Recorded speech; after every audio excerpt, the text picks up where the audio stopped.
নমস্কার, প্রত্যেককে স্বাগত জানাই এইচডিএন বার্তা ইউটিউব চ্যানেলের নতুন একটি ভিডিওতে। খুবই গুরুত্বপূর্ণ একটি খুশির খবর রয়েছে চুক্তিভিত্তিক কর্মী থেকে শুরু করে প্যারা টিচার এবং পার্শ্ব শিক্ষকদের জন্য। অর্থাৎ এবার তাদের বেতন কি বৃদ্ধি পেতে চলেছে, কি আপডেট এসেছে, একটি খুবই গুরুত্বপূর্ণ আপডেট শেয়ার করব আজকের এই ভিডিওতে। অবশ্যই মনোযোগ সহকারে ভিডিওটি শেষ পর্যন্ত দেখলেই বুঝতে পারবেন। দেখুন, এখানে যেটা বলা হয়েছে সেটা হচ্ছে রাজ্যের হাজার হাজার চুক্তিভিত্তিক কর্মীর মুখে এবার হাসি ফুটল। কলকাতা হাইকোর্টের ঐতিহাসিক রায়ে জানিয়ে দেওয়া হয়েছে 2010 সালের 1 এপ্রিলের পর নিযুক্ত সমস্ত চুক্তিভিত্তিক কর্মীর বেতন নতুন বেতনক্রম অনুযায়ী বৃদ্ধি করতে হবে। আর এই নির্দেশের ফলে রাজ্যের বিভিন্ন সরকারি দপ্তরে কর্মরত হাজার হাজার চুক্তিভিত্তিক কর্মী এবার উপকৃত হবেন। পাশাপাশি হাইকোর্টের ঐতিহাসিক রায়ে কিন্তু মঙ্গলবার বিচারপতি সুজয় পাল এবং বিচারপতি স্মিতা দাসের ডিভিশন বেঞ্চ জানিয়েছে যে আদালত জানিয়েছে যে চুক্তির ভিত্তিতে নিয়োগ হলেও সরকারি কর্মীদের মধ্যে বেতনের বৈষম্য রাখা যাবে না।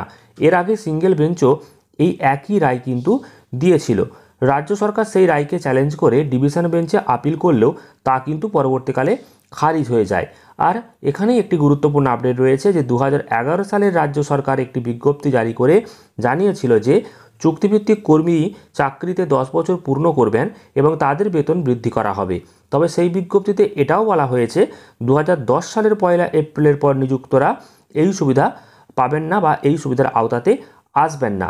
আর এরপরে 2016 এবং 2019 সালে রাজ্য সরকার আরও দুটো বিজ্ঞপ্তি জারি করে জানিয়েছিল যে 5, 10 এবং 15 বছর চাকরির অভিজ্ঞতার ভিত্তিতে কর্মীদের বেতন কিন্তু বৃদ্ধি করা হবে।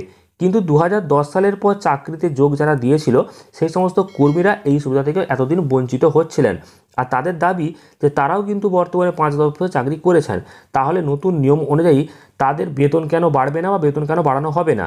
আর এই নিয়ে তারা আদালতের দ্বারস্থ হয়েছিলেন যাতে তাদের বেতন বাড়ানো হয়। আর আদালত সেই বিষয়টিকে পর্যবেক্ষণ করেছে খুব ভালোভাবে এবং রাজ্য সরকারের 2011 সালের শর্তকে এক্ষেত্রে কার্যকরী হবে না বলে জানিয়েছে। আর দীর্ঘ শুনানির পর ডিভিশন বেঞ্চ রাজ্যের আবেদনকে খারিজ করে এবং সমস্ত চুক্তিভিত্তিক কর্মীকে নতুন বেতনক্রমের আওতায় নিয়ে আসার নির্দেশ কিন্তু দিয়েছেন। আর হাইকোর্টের এই রায়েতে স্বাভাবিকভাবেই কিন্তু খুশি রয়েছে রাজ্যের চুক্তিভিত্তিক কর্মীরা। তারা দীর্ঘদিন ধরেই কিন্তু এই বেতন বৃদ্ধির জন্য লড়াই করছিলেন এবং তাদেরকে এই যে একটা আশার আলো দেওয়া হয়েছে তাতে করে অনেকেই উপকৃত হয়েছেন।